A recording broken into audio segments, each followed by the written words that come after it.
নিকো পাজ আধুনিক ফুটবলে অন্যতম প্রতিভাবান তরুণ মিডফিল্ডারদের মধ্যে একজন। নিকো পাজ মিডফিল্ডার হলেও সমানভাবে প্লেমেকিং ও উইংয়ে দক্ষ। বিশেষ করে তার বল কন্ট্রোল, প্রেসিং, ড্রিবলিং এবং খেলার গতি নিয়ন্ত্রণ করা তাকে অন্য তরুণ ফুটবলারদের থেকে আলাদা করেছে।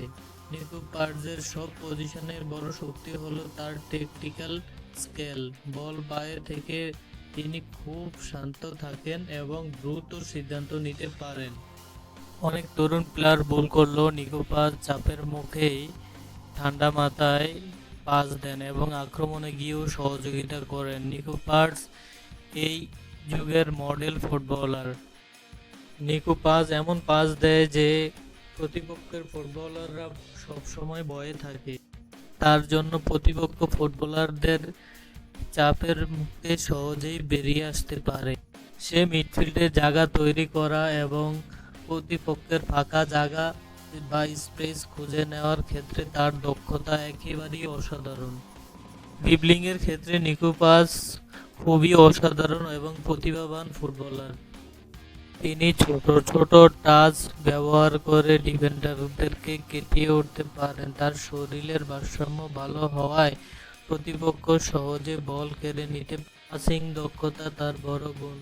নিকো ছোট বড় দুই ধরনের পাস নিখুঁতভাবে দিতে পারে, আক্রমণেও ভাগে সহযোগিতা তৈরি করতে পারে। তিনি চমৎকার থ্রেড বল দেন, তার ভীষণ খুবই উন্নত। ফলে মাঠে বিভিন্ন জায়গায় তার সতীর্থদের অবস্থান দ্রুত বুঝতে পারেন। এই কারণ নিকো পাজ একজন খুব ট্যাকটিক্যাল ক্রিয়েটিভিটি মিডফিল্ড।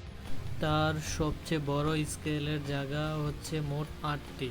তা এখন আমি এক এক করে বলবো। নিকো পাজ দুর্দান্ত বাঁ পায়ে খেলতে পারে। 2 নাম্বার হচ্ছে থ্রো পাস, তার ভীষণ খুবই স্ট্রং। তার টিক পেস এ ড্রিবলিং অনেক ভালো।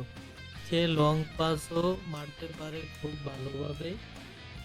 কমুতে আমরা দেখছি তার বল কন্ট্রোল খুবই এলিট লেভেলের।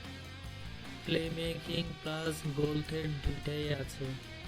সে মিডফিল্ডার থেকে গেম টেম্পো কন্ট্রোল করতে পারে। 2025-26 সিজনে কমুর হয়ে সে 12 গোল এবং 6 অ্যাসিস্ট করেছে এবং সিরিয়া এতে বড় ট্যালেন্ট হিসেবে উঠেছে।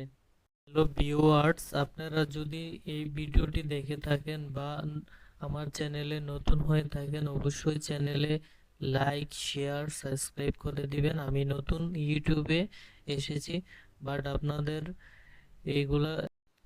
আপনাদের লাইক, কমেন্ট, শেয়ার এবং সাবস্ক্রাইব আমাকে অনুপ্রাণিত করবে।